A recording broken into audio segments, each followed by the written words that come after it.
नमस्कार दोस्तों जैसा कि आप सब जानते हैं फाइनली 2 साल के बाद हमास और इजराइल के बीच में पीस आने वाली है, शांति आने वाली है और इसके लिए दोनों ही पार्टीज ने उसको एक्सेप्ट कर लिया है। और इसको देखते हुए इजिप्ट और साथ ही साथ डोनाल्ड ट्रंप दोनों ने ही यहां पर पीस समिट ऑर्गेनाइज किया है, जो कि आज से स्टार्ट होगा इजिप्ट के अंदर। और भारत के पर्सपेक्टिव से सबसे बड़ी बात यहां पर यह है कि पीएम मोदी को भी इसमें इनवाइट किया गया। आप देख सकते हो खबर, PM Modi invited by Trump for Gaza peace summit in Egypt on October 13। तो इसको थोड़ा सा हम डिटेल में समझेंगे। देखो, ऑल्दो मैं आपको बता दूं कि पीएम मोदी इसमें पार्टिसिपेट नहीं करेंगे, भारत की तरफ से कोई और जाएगा, कौन जाएगा, ये पीस समिट क्यों इंपॉर्टेंट है और भारत के लिए इसमें क्या मायने हैं, वो सब कुछ मैं आपको बताऊंगा।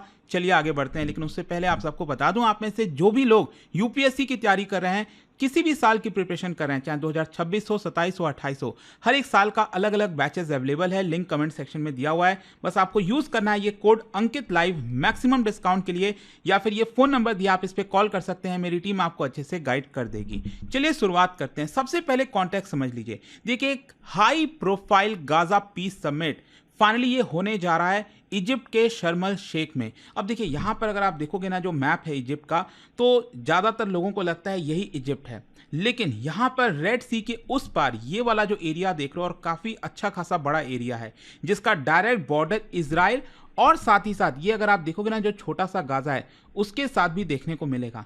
तो ये जो एरिया है इसको कहा जाता है सिनाई पेनिनसुला, राइट। और इसके एकदम नीचे सदर्न साइड में यहां पर जो जगह है समुद्र के किनारे रेड सी में, ये है आपका शर्म अल शेख। और भारत के पर्सपेक्टिव से भी याद रखिएगा, शर्म अल शेख बहुत इंपॉर्टेंट है। आपको याद होगा 2009 में प्रधानमंत्री मनमोहन सिंह जी और जो पाकिस्तान के प्राइम मिनिस्टर थे उस समय, यूसुफ रजा गिलानी, जहां तक मुझे ध्यान है, उनके बीच में ये मीटिंग हुआ था। और कई बार ऐसा भी कहा जाता है एक बहुत बड़ा ब्लंडर था यूपीए एरा के समय, क्योंकि 2008 में आप सब जानते हैं मुंबई अटैक हुआ और उसके बाद भारत रिटेलिएट करने के बजाय यहां पर एग्रीमेंट कर रहा है। और उसमें सबसे बड़ी बात यह आती है कि भारत और पाकिस्तान दोनों ने ही माना था कि टेररिज्म दोनों देश के लिए खतरा है। मतलब देखो, भारत का ये स्टैंड रहा है कि हमेशा से पाकिस्तान टेररिज्म एक्सपोर्ट करता है भारत के अंदर, लेकिन इस एग्रीमेंट में ये कह देना, इसकी वजह से काफी कंट्रोवर्सीज भी हुई हैं। खैर, मैं उसमें नहीं जाऊंगा क्योंकि भारत के कॉन्टेक्स्ट में था, इसलिए मैं आपको बता रहा था। तो इसी शर्म अल शेख में आज जो है गाजा पीस समिट होगी, जिसको को चेयर किया जाएगा प्रेसिडेंट ट्रंप और साथ ही साथ इजिप्ट के जो प्रेसिडेंट हैं अब्दुल फतेह अल सीसी, इनके द्वारा। और जो समिट का मेन गोल है वो यही है कि इंटरनेशनल एग्रीमेंट फाइनलाइज किया जाए, ताकि गाजा में जो वॉर है उसको खत्म किया जाए और साथ ही साथ आगे चलकर जो ह्यूमैनिटेरियन असिस्टेंस प्रोवाइड करना है, रिकंस्ट्रक्शन करना है। आप सोचिए, गाजा पूरा का पूरा खत्म हो चुका है, तो उसको कैसे वापस से बनाया जाए, तो इन सब को लेकर बातचीत होगी। और इसमें मैं आपको बता दूं, 20 से ज्यादा जो वर्ल्ड के लीडर्स हैं, prime minister, president, senior representatives, उन सबको इन्वाइट किया गया। वो आएंगे, including the heads from the state from Europe, जी हाँ, मिडिल ईस्ट से, एशिया से, इनफैक्ट यूएन सेक्रेटरी जनरल भी प्रेजेंट होने वाले हैं। खैर, जहां तक भारत के पार्टिसिपेशन का सवाल है, जो रिपोर्ट सामने आई है उसमें बोला गया है कि प्राइम मिनिस्टर नरेंद्र मोदी जी को ऑफिशियली इनवाइट किया गया इजिप्शियन प्रेसिडेंट एलसीसी और यूएस प्रेसिडेंट डोनाल्ड ट्रंप के द्वारा, ताकि वो समिट में आए और अटेंड करें। लेकिन भारत ने यहां पर डिसाइड किया है कि हमारे जो minister of state for external affairs हैं कीर्ति वर्धन सिंह, वो रिप्रेजेंट करेंगे भारत को इंस्टेड ऑफ पीएम मोदी। अच्छा, मैं आपको ये भी बता दूं कि मिनिस्ट्री ऑफ एक्सटर्नल अफेयर्स के वेबसाइट पर अगर आप जाओगे तो यहां पर हमारे जो मिनिस्टर हैं एक्सटर्नल अफेयर्स के, आप सब जानते हैं, डॉक्टर एस जयशंकर साहब, लेकिन इसके अलावा 2 मिनिस्टर ऑफ स्टेट हैं, मतलब उनके जूनियर हैं आप कह सकते हैं। यहां पर आप देख सकते हो Kirti Vardhan Singh, minister of state for external affairs, और साथ ही साथ Pabitra Margherita, minister of state for external affairs. तो ये दोनों ही आपके एस जयशंकर साहब के जूनियर कह सकते हैं आप। तो यहां पर क्या है कि minister of state for external affairs Kirti Vardhan Singh represent करने वाले हैं। इसके पीछे का कारण यह है ताकि हम अपना जो डिप्लोमेटिक एंगेजमेंट है वो भी मेंटेन रख सकें और ओवर कमिटमेंट भी ना करें, क्योंकि अगर पीएम मोदी जाएंगे तो एक अलग तरह का रिप्रेजेंटेशन भारत की तरफ से आपको दिखेगा। तो बैलेंस करने की कोशिश की गई है कि भारत का जो स्ट्रांग रिलेशन है ना इजराइल के साथ, यूएस के साथ, बाकी के अरब देशों के साथ, उसको थोड़ा सा बैलेंस किया जाए और साथ ही साथ हम पीस को सपोर्ट करें, उसको डेमोन्स्ट्रेट करेंगे हम कि पीस और ह्यूमैनिटेरियन एड हमारे लिए इंपॉर्टेंट है। लेकिन हाँ, हम डायरेक्टली इन्वॉल्व नहीं हो रहे हैं क्योंकि पॉलिटिकली काफी अनसर्टेन इनिशिएटिव है। मैं आपको आगे बताऊंगा क्यों। क्योंकि यहां पर सोचिए, इजराइल और हमास जो सबसे मेन पार्टीज हैं वही इसमें शामिल नहीं हो रहे हैं। खैर, यहां पर अगर हम ऑर्गेनाइजर्स और मोटिव्स की बात करें, जहां तक इजिप्ट का सवाल है कि ये इजिप्ट में क्यों हो रहा है, देखो अगेन क्या है ना कि गाजा अगर आप देखोगे तो उसका इमीडिएट नेबर है इजिप्ट। यहां पर अगेन मैप में अगर आप देखिए, सिनाई पेनिनसुला मैंने आपको बताया, और इसका जो गाजा का स्ट्रिप है आप साफ साफ देख सकते हैं, नीचे वाला जो पार्ट है सदर्न पार्ट, वो इजिप्ट के साथ जुड़ता है। तो इजिप्ट यहां पर एक इंपॉर्टेंट रोल प्ले करना चाहता है। वो अपना जो डिप्लोमेटिक लीडरशिप है मिडिल ईस्ट में उसको रीअसर्ट करना चाहता है, इसलिए वो यहां पर लीड कर रहा है। साथ ही साथ इजिप्ट होप कर रहा है ताकि इफेक्टिव तरीके से इजराइल, हमास और इंटरनेशनल स्टेक होल्डर्स के बीच में मीडिएशन हो सके और अपने आप को वो पीस ब्रोकर की तरफ प्रोजेक्ट कर सके। लेकिन सबसे बड़ा यहां पर जो स्टेक है ना दोस्तों, वो है ट्रंप का।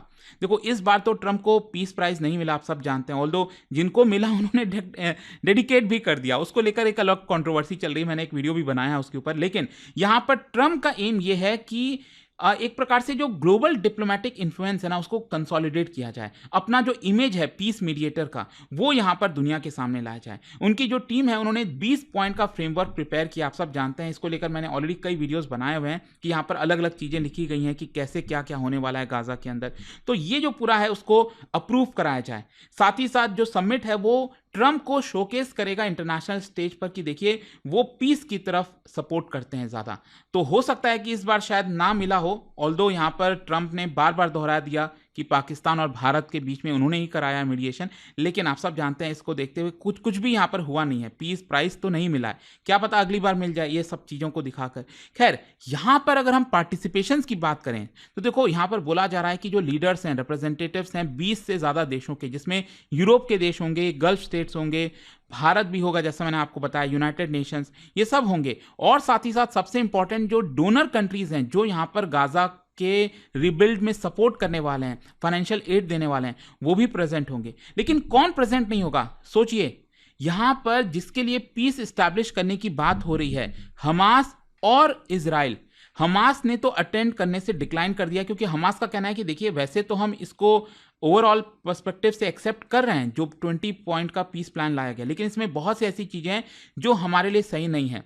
जैसे कि हमास को पूरा डिसआर्म कर दो, कि हमास के पास कुछ भी बंदूकें ना हो, हथियार ना हो, तो वो हमास को एक्सेप्टेबल नहीं है। तो इसी की वजह से हमास जो है वो इसको सेरेमनी में शामिल नहीं होगा। मतलब ऑल्दो जो प्लान अप्रूव किया गया उसको सपोर्ट करेगा लेकिन इस सेरेमनी में नहीं आएगा। वहीं दूसरी तरफ इजराइल के पार्टिसिपेशन को भी लेकर अनसर्टेनिटी है, क्या नेतन्याहू जाएंगे नहीं जाएंगे, तो इसको लेकर भी अभी चीजें कंफर्म नहीं हो पा रही हैं। तो सोचिए, दो मेन पार्टीज जो कॉन्फ्लिक्ट के, हमास और इजराइल, वही नहीं है। तो ये अपने आप में एक बहुत बड़ा चैलेंज है कि जो भी एग्रीमेंट साइन होगा शर्म एल शेख में, क्या वो लेजिटिमेट होगा, क्या ये एनफोर्सेबल होगा। खैर जो भी है, ये जो सबमिट हो रहा है उसका ऑब्जेक्टिव क्या है? सबसे पहला यही है कि इमीडिएट बेसिस पर जो वॉर चल रहा था, हॉस्टिलिटीज चल रही थी, वो रुक जाए, इसके आगे कुछ भी ना हो। दूसरा सबसे इंपॉर्टेंट है हॉस्टेजेस और प्रिजनर्स का एक्सचेंज। हमास जो है जितने भी जिंदा हॉस्टेजेस हैं इजरायली, उनको रिलीज करेगा। दूसरी तरफ इजराइल के जेलों में जो पैलेस्टीनियन बंद हैं उनको रिलीज किया जाएगा इजराइल के द्वारा।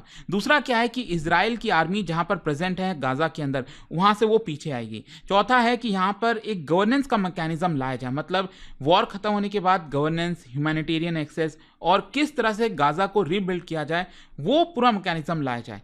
साथ ही साथ इंटरनेशनल ओवरसाइट हो, यूएन बैक्ड या फिर इजिप्ट के द्वारा लेड एक मॉनिटरिंग मैकेनिज्म होना चाहिए। देखो क्या है ना कि एक एक करके चीजें होंगी। यहां पर वॉर रुक गया, वॉर रुकने के बाद प्रिजनर्स और होस्टेजेस का एक्सचेंज होगा, फिर उसके बाद इजराइल की आर्मी पीछे हटेगी। तो एक के बाद एक स्टेप होगा। तो पहले वाला जब तक अप्रूव नहीं हो जाता फिर आगे वाला नहीं बढ़ेगा। तो उसको मॉनिटरिंग कितना इंपॉर्टेंट हो जाता है, तो वो सारी चीजें सारी तय की जाएंगी आज के इस पूरे समिट के अंदर। अच्छा, यहां पर भारत कहीं ना कहीं बैलेंस कर रहा है। देखो आप सब जानते हैं कि भारत की डिप्लोमेसी आज के डेट में काफ़ी बैलेंसिंग तरीके से चल रही है, हमेशा से वैसे रही भी है। ऑल्दो हम काफ़ी एग्रेसिव नहीं होते हैं। देखो बहुत से कमेंटेटर्स का मैं सुन रहा था, एक्सपर्ट्स का सुन रहा था, कुछ लोगों का कहना था कि देखो भारत को पूरी तरह से इजराइल का सपोर्ट करना चाहिए। जब भी भारत वॉर में गया है पाकिस्तान के साथ, हमेशा से यहाँ पर इजराइल ने खुलकर सपोर्ट किया। ऐसा नहीं है कि थोड़ा मोड़ा बोल दिया, पीछे से बोल दिया, ऐसा नहीं है। चाहे हथियार देना हो, खुलकर बोलना हो, सब किया है। लेकिन अगेन भारत की भी कई मजबूरियां हैं, बहुत सारी चीज़ें हैं। सबसे पहला है न्यूट्रलिटी हमें मेंटेन करनी। हमेशा भारत ने 2 स्टेट सोल्यूशन को सपोर्ट किया है कि यहाँ पैलेस्टीनियन के लिए भी जगह होना चाहिए। तो यहाँ पर इसी की वजह से कहीं ना कहीं भारत एक बैलेंसिंग रोल प्ले कर रहा है। दूसरा है आपका, हम डायरेक्टली चीज़ों में इन्वॉल्व नहीं होना चाहते, क्योंकि डिप्लोमेटिक प्रोसेस इस समय काफ़ी वॉलेटाइल है, हम सिंगल ब्लॉक की तरफ नहीं जाना चाहते। तीसरा है आपका, हम फ्लेक्सिबिलिटी रखना चाहते हैं कि वॉर के बाद रिकंस्ट्रक्शन और पीस कीपिंग में हम सपोर्ट करेंगे। फिर उसके बाद हमारा जो स्ट्रैटेजिक इंटरेस्ट है, तो उसके लिए भी हम यहाँ पर पूरी तरह से आगे बढ़ रहे हैं। मतलब हम प्लान को पूरी तरह से एंडोर्स भी नहीं कर रहे हैं, लेकिन हाँ, हम ऐसा भी नहीं है कि ये कह रहे हैं कि इससे कुछ नहीं होने वाला। अगर चीज़ें अच्छी हो जाती हैं तो भारत उसको सपोर्ट कर ही रहा है, लेकिन मान लो आगे चलकर चीज़ें बिगड़ती हैं तो एटलीस्ट ब्लेम भारत पे शायद ना आए। तो इसी वजह से यहाँ पर चीज़ों को बैलेंस किया जा रहा है। लेकिन देखो क्या है ना कि अभी बहुत सारे चैलेंजेस हैं। सबसे पहला है यहाँ पर हमास और इजराइल, वो दोनों तो साइन कर नहीं रहे हैं, मतलब अभी इसमें प्रेजेंट नहीं होंगे एग्रीमेंट में। तो क्या ये नॉन बाइंडिंग रहेगा, क्या ये बस सिंबॉलिक है? दूसरा है आपका, स्टेक होल्डर्स के अलग अलग गोल्स हैं, जो पार्टिसिपेंट्स हैं वो डिसएग्री कर सकते हैं। बहुत सारे देश के प्रतिनिधि आ रहे हैं, अब अरब देश के लोग कुछ और कहेंगे, यूरोप के देश के लोग कुछ और कहेंगे, तो कैसे चीज़ों पर सहमति बनेगी? इम्प्लीमेंटेशन का भी रिस्क है, मतलब जो सीज फायर फ्रेमवर्क है वो तो अनाउंस किया गया, लेकिन इसका एनफोर्समेंट कैसे होगा वो काफ़ी कुछ फ्यूचर में डिपेंड करेगा। और पॉलिटिकल कंस्ट्रेंट भी हैं, जो लीडर्स हैं उनके देशों में बैकलैश हो सकता है। जैसे यूरोप के अंदर कई जगह गाजा को लेकर काफ़ी आपका प्रोटेस्ट हो रहा है, गाजा में जिस तरह से लोग मारे गए हैं उनके सपोर्ट में लोग सड़कों पर उतरे हैं, तो एक अलग चैलेंज यहाँ पर देखने को मिल रहा है। खैर, जहाँ तक भारत का रोल है ना समिट में, तो भारत तो एक तो ह्यूमैनिटेरियन कंसर्न अपना रेस करेगा, सस्टेनेबल पीस को लेकर बात करेगा, और यूएन लेड रिकंस्ट्रक्शन एफर्ट को भारत सपोर्ट करेगा समिट के दौरान। समिट के बाद डेफिनेटली भारत भी यहाँ पर कई चीज़ों में सपोर्ट करेगा, एड प्रोवाइड करेगा, मेडिकल सप्लाईज, इंजीनियरिंग हेल्प हो गया, इंफ्रास्ट्रक्चर असिस्टेंस हो गया, और साथ ही साथ हम अपना रिलेशंस बैलेंस रखने की कोशिश करेंगे। तो आगे चलकर फाइनल इसका क्या हो सकता है, मतलब इसका इम्प्लीकेशंस क्या है ग्लोबल लेवल पर और रीजनल लेवल पर? अगर हम शॉर्ट टर्म की बात करें तो देखो चीज़ें स्टेबलाइज हो जाएंगी, यहाँ पर ऐसा लग रहा है अभी के लिए जिस तरह से चीज़ें चल रही हैं। हो सकता है यहाँ पर जो इजिप्ट का डिप्लोमेटिक स्टैंडिंग है वो इम्प्रूव हो जाए, मतलब उसको एज अ प्रेजेंट किया जाए रीजनल पीस ब्रोकर के तहत। फिर मीडियम टर्म में यहाँ पर बोला जा रहा है इंटरनेशनल जो डोनर्स हैं, चाहे भारत है, यूरोपियन यूनियन है, वो बिलियंस ऑफ डॉलर्स देने वाले हैं रिकंस्ट्रक्शन में। लेकिन हाँ, पॉलिटिकल डिवीजन, अगर मान लो हमास से इजराइल चीज़ों को एग्री नहीं करते हैं तो रिकंस्ट्रक्शन में डिले आ सकता है। लॉन्ग टर्म में अगर चीज़ें सक्सेसफुल हो गई तो ये जो समिट है probably it will mark the first major international consensus on Gaza कई वर्षों में। लेकिन अगर ये फेल हो गया तो यहाँ से फिर बहुत चीज़ें खराब हो सकती हैं। तो देखते हैं आगे क्या होता है, बट आई होप कि ये जो पूरा एनालिसिस था, पीएम मोदी को इनवाइट करना यहाँ पर, उसको लेकर जितनी भी चीज़ें थी मैंने आपको बताई। जाने से पहले एक बहुत ही इंटरेस्टिंग क्वेश्चन, क्या आप बता सकते हो, देखो नाइल रिवर के बारे में अक्सर हम सुनते हैं, एंशिएंट हिस्ट्री हो, मिडिवल हिस्ट्री हो, आज के डेट में इजिप्ट का लाइफलाइन है एक प्रकार से। तो क्या आप बता सकते हैं जो नाइल रिवर है वो किस डायरेक्शन में फ्लो होता है?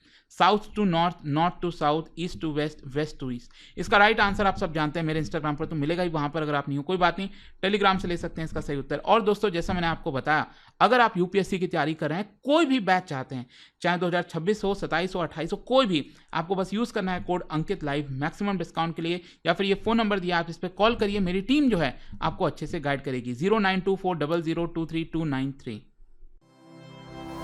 स्टडी IQ IAS, आपका सिलेक्शन हमारा मिशन।